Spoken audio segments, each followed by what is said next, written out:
So the Gary Vee thing, and it kind of all works together. I sent Alex something today on what was it? It was like avenues of arbitrage, right? Yeah. He was talking about like an albatross. That's a golf thing, isn't it? Oh, okay. Yeah, It was a way to tie that into a sports reference. So yeah, I got that. I see what you're doing there. But he was like, okay, so you record a podcast, so you have the audio, but if you video it, you now have like in the same hour, you have double the content, and then if you can sort of like, what was the other one? Then like you're engaging your guest's audience as Engage the guest audience, and then write it down, and then like I don't know if it's like full transcript or to like write a blog post about it. I think was something like that. We videoed like 4 of 75. Yeah, is that fair? Yeah, 4 of 75 podcasts. Oh, okay. So we've not really done a good job. No. Of that. Well, but to be fair, we just came across that post this morning. Yeah. So we didn't know. But you evolve as you go. Yeah, it's part of the process, right? That's exactly right. But Gary Vee is he's like a marketing wizard. He's been very successful. He I don't know how to put this. He's we can put Maverick the people here. Matt, will you sit in this chair? Good boy. Just sit down in the guest chair. There it is. Good boy. Perfect. Good boy. Either way. Let's put you down. And to finally put a pin in this Gary, it's taken us 35 minutes to talk about Gary Vee. I'm sure that when he like digs in and he's like a businessman consulting a business, it's like more in depth and makes sense. But a lot of the stuff, I'm actually kind of concerned about a lot of the stuff that he recommends. Such as? I think he recommends people. Here's one of his basic ideas: do your job, whatever. But then is one of the hypothetical situations that he sets up in his conversations and content. Do your job, go home, do what you're passionate about, but like record it, post, essentially be on social media until like 2 a.m. It's like it's an explicit recommendation in certain situations to do that. And I'm not convinced that that's the right thing to do. And that might fuel some of the conversation today, because I think it's the idea that one would be, we talk about like the paradox of high achievement, like how you deprive self sometimes in pursuit of a better self, or so you think. Interesting. I think that some of his recommendations fall directly into that. I don't think you should be telling a 23-year-old who has just graduated college, who doesn't know what to do with his or her life, to just be up all night on social media. I don't think that's I think it's a terrible idea. Yeah, I think so too. Why do you think it's so terrible? Because part of the balance in life is recognizing there's a place for social media, but there's also a place where you need to step back and go back to basics. If you're recently graduated and you're on social media till 2 a.m., my biggest concern is, who are you comparing yourself to? Whose highlight reel are you watching that is making you feel like you should be living a quote-unquote better life than you currently are? And I don't think it puts the right pressure on people. I guess it depends how these people are using it. If you're staying up till 2 a.m., feeding yourself with positive messaging, maybe that's a different situation. But I think most of the time you don't have that perspective when you're that young. You just feel like you're insufficient in a way. I think that's right. I would even go to the level that, like, if you were seeking only positive stuff until 2 a.m., self-affirmation, and you were somehow finding tools to, like we said, become a better version of yourself, or so you think. I still think the obsession or the obsessive engagement with some artificial tool that is cutting into your basic physiological need of sleep is probably not the right idea. Yeah. Is that fair? Yeah, I think a healthier approach, like you said, would be balance, and that's something you guys talk about a lot, where we're emphasizing the things on the external things that aren't necessarily going to bring you the satisfaction. And when you go back to the basics, eating well, sleeping well, moving your body, which I know is at the bottom of your pyramid, it's so accurate. Level, that's where you get your body back to balance, because you can't function on a high level unless you are charged up in that way. And if you don't know how to take care of yourself in that way, and you only are relying on an external distraction to validate you in some way, shape, or form, or to figure out what you want, that's not healthy. Like that, you can't get from the outside what you need to achieve on the inside. Yeah. That's always been my... It's amazing. It's so the external validation is so interesting to me. I was talking to someone the other day about, I call things invented sometimes. And that's my nice way of referring to things that I think are, maybe we shouldn't be investing so heavily in. I call them invented currencies. And sometimes I have to explain it. I was talking to someone who was like, well, so-and-so, 50,000 people watched this video or liked it. I can't remember exactly what it was. So there must be something to it. That was the argument on the side of this person I was engaging with. All these people liked it. I was like, tell me exactly what you think that means. Like, what do you mean liked it? Right? Like, it's an invented currency. It means something to you now. It probably does have some kind of weight in the greater society. It means something, but it doesn't mean exactly what we think it means. 10 years ago, someone would say, like, I had 50,000 likes. You'd be like, what are you talking about? You know what I mean? It just didn't exist. So if it was invented 2 years ago, how could it possibly be something that we prioritize at the very core of who we are? It's the same as like Instagram followers and all of that stuff, right? Exactly. Like if you take away the medium of Instagram, say it crashes and everybody loses everything, then what do you have and what are you? And if that's what you define yourself by, again, it comes back to that balance of, okay, that might be one branch of you, and maybe if it's getting 50,000 likes, maybe it's an impactful message, but who knows? There's also computer systems set up now that you can buy followers and you can buy people to like your stuff, and that's somehow become our validation system. Like, even, it's funny, like even when I meet people, I have a blue check mark, quote unquote. So that is now You have a blue check mark? I have a blue check mark. Alex, that's an invented form of currency. Like, I think about this a lot, and it's kind of weird because I'm like, for one, my agent did it. Like, I don't know, like, I look at myself and I'm like, I don't think I'm any different than anybody else. But supposedly now that makes me a quote unquote important public figure in that sense. And that's not, but that's another form of, and when I meet people that don't know who I am, that don't know I work in sports broadcasting, that don't know I'm a public figure, and I don't care about that because I prefer to be just normal. But when they see that afterwards, like, oh my God, she has a blue check mark. Oh my God, you're like Instagram famous. Like, then they get like super excited about really knowing me. It's like almost interesting. I'm like, I like to see the shift in like my own social experiment of like seeing how people treat me before they know, quote unquote, who my external version of myself is on Instagram versus afterwards. And it's interesting the kind of preferential treatment sometimes you would get after the fact that maybe somebody wouldn't give you before. It's, you know who doesn't care about your blue check mark? Who? Maverick. Yeah. Could care less. I kind of want to do an experiment and just call my dad and be like, hey, what is a blue check? Should we try it? Yeah. Call him. See what happens. Call your mom. It was just her birthday. It was just her birthday. She's at a baby shower today. Okay, call your dad. This could be a really, if you knew my dad, this could be a really treacherous. What's happening? Let's see. I don't think he knows how to pick up the phone on the. He might, so he might have to wait till he calls back. He'll call you back. Yeah. Dad. I need you for 15 seconds, and I'll just have to call you back later. I got a quick question. Yeah. Do you know what a blue check mark means on Instagram? No. Would it make you feel any different about someone if they had a blue check mark?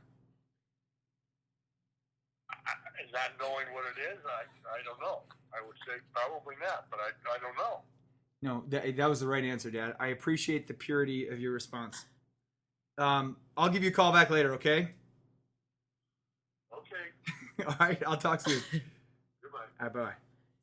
Good, perfect. So, case in point. That's so true. It means nothing. If you want to impress my dad, you cannot bring that to the table. But then you could take that a step further and like. Should we do that every podcast, by the way? Just call your dad for 15 seconds. Phone him in. What's his name again?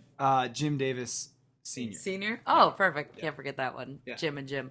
But that's another layered element of society, right? Like you could take that a step further, whether it's social media or whether it's somebody's title. Like that's all it is just another external thing to just like label somebody and put them in a box or a basket in that sense, or categorize them. You know what? I'm going to take a moment and forgive everyone for that. I'm thinking about how this fits into like how the human brain works. I think as complexity rises in our lives and in our phones and that sort of technology certainly has made things more complex. There are more people in people's lives than have ever been before. Does that make sense? Mm-hmm. Like you have access to more people than you ever have. Yeah.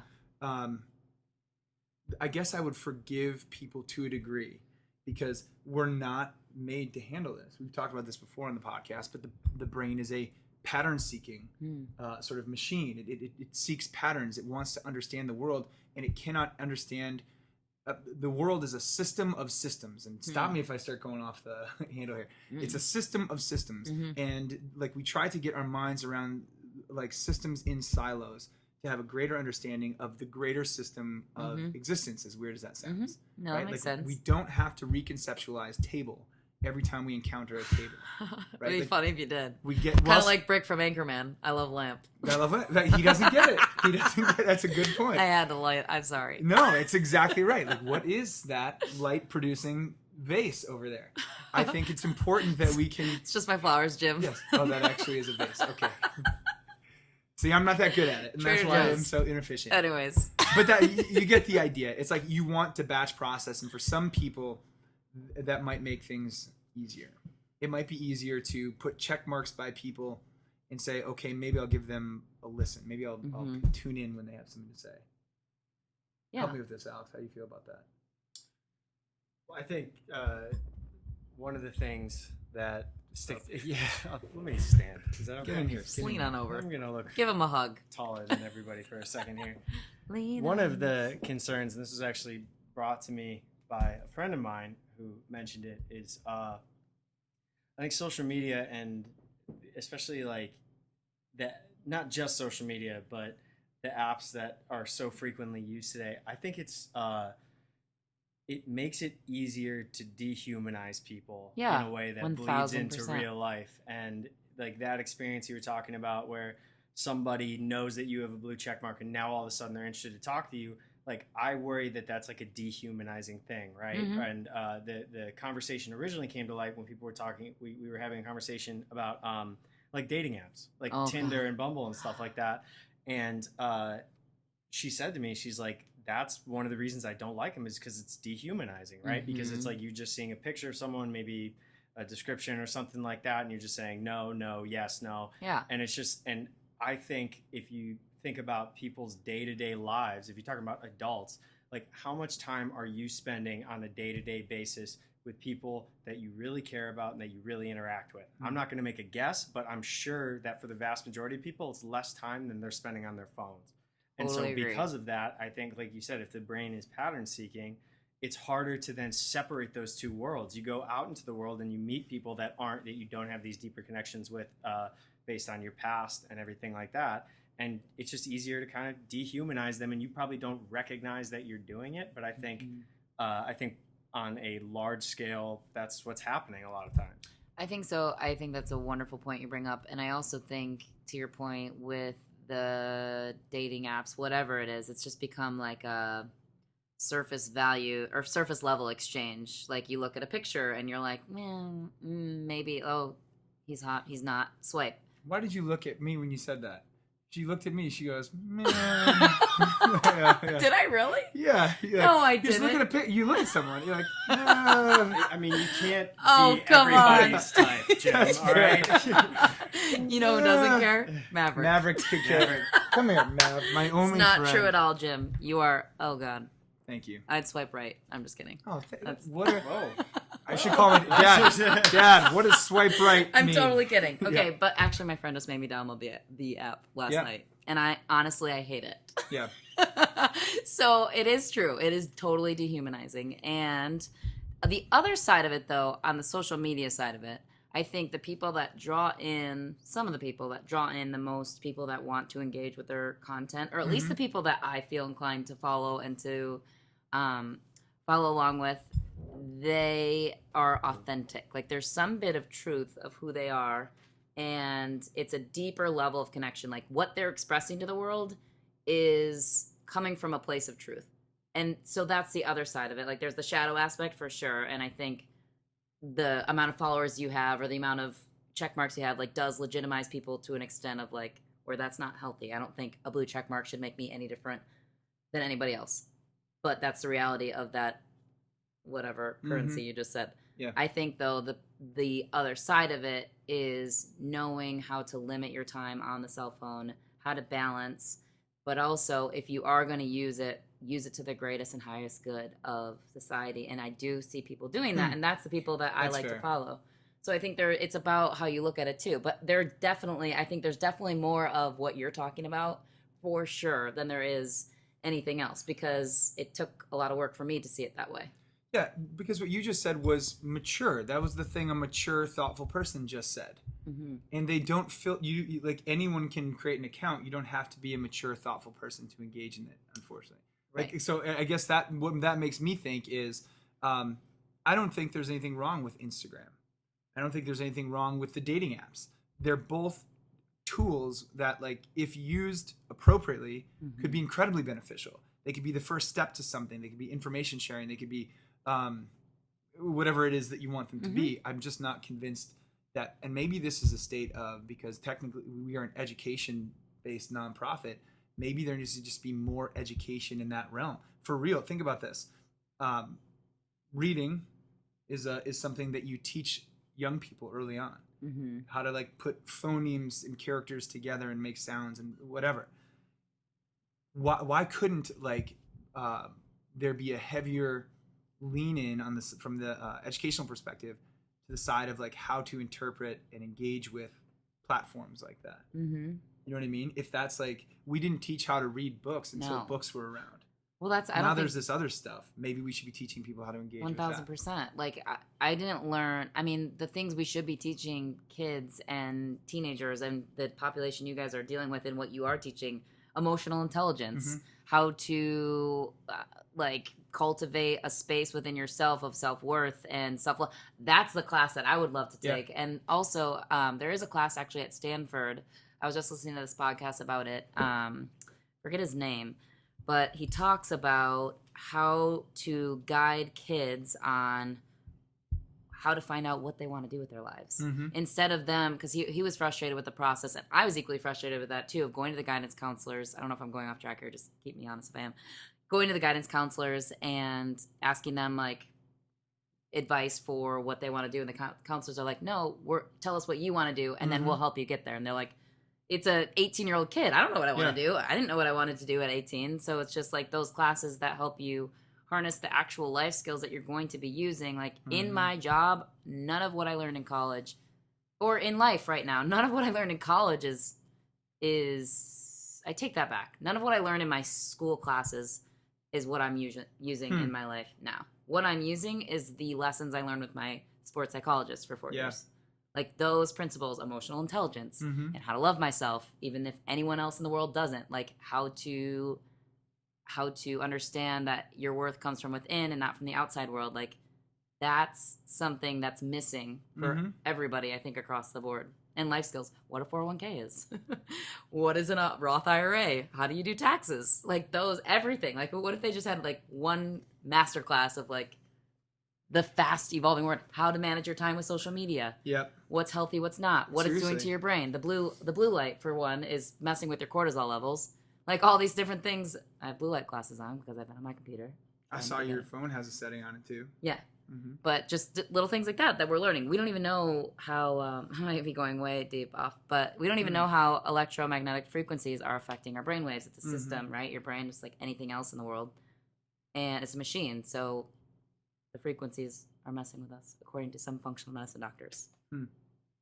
Stuff like that. I mean, I don't think you're off track at all. And I think what the conversation of mental health will always come back to, and really, that is what today's conversation is about. I don't know if people, but we've gone a lot of different rabbit holes. We have, but I think it's like you can't have that conversation without understanding that it is a system, and that's where our framework, which you've seen, comes into place. If you put it as like one of the high order performance capacities, if you include like mental health that is durable and flexible and can last a lifetime, those lower level underpinnings, like they have to be there. It is impossible. Think about this. If you need no other explanation, and why these components of the conversation are so necessary. I keep coming back to sleep because it's incredibly relevant. Oh my gosh. If you cannot have good mental health in the absence of sleep, it's an impossibility. Yeah. Think about that. You just can't. So how could you ever engage with the conversation of mental health without also addressing physiological habits like that? And how being on your cell phone all day, every day could be And impacting one of your these sleep. external, exactly. Like that could be itself ruining your sleep. Mm-hmm.